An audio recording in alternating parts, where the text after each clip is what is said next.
Bismillahirrahmanirrahim. Assalamualaikum warahmatullahi wabarakatuh.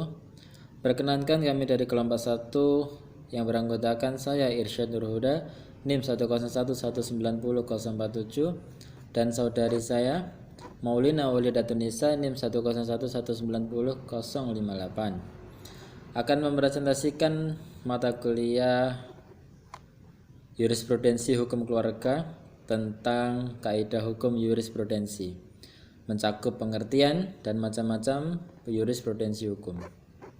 Langsung saja, poin A dari pengertian jurisprudensi hukum. Jurisprudensi itu berasal dari bahasa Latin, Belanda, dan Prancis, yang secara bahasa itu artinya adalah tentang ilmu hukum. Adapun secara istilah, jurisprudensi itu adalah keputusan-keputusan dari hakim terdahulu untuk menghadapi suatu perkara yang tidak diatur di dalam undang-undang dan dijadikan sebagai pedoman bagi para hakim yang lain untuk menyelesaikan suatu perkara yang sama. Adapun lahirnya jurisprudensi itu karena adanya peraturan undang-undang yang tidak jelas atau masih kabur, sehingga menyulitkan hakim dalam membuat keputusan mengenai suatu perkara.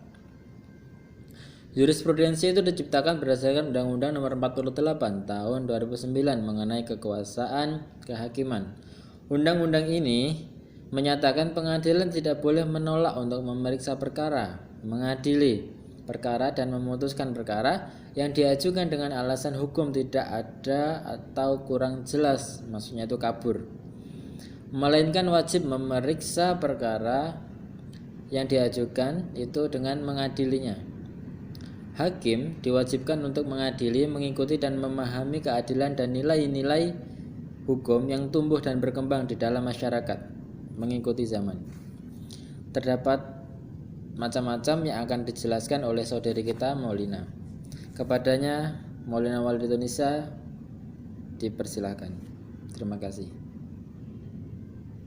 Baik, saya akan melanjutkan penjelasan dari Mas Irsyad. Terdapat di poin B, yakni macam-macam jurisprudensi. Yang pertama, terdapat jurisprudensi tetap, yang mana memiliki arti putusan dari hakim yang dijadikan dasar bagi pengadilan untuk memutuskan perkara. Kemudian, jurisprudensi tidak tetap, yang memiliki arti putusan dari hakim yang tidak dijadikan dasar untuk memutuskan sebuah perkara. Kemudian yang ketiga ada jurisprudensi semi yuridis. Nah, ini memiliki arti penetapan pengadilan yang didasarkan pada pemohonan seseorang yang berlaku khusus hanya pada pemohon. Contohnya adalah status perlindungan anak.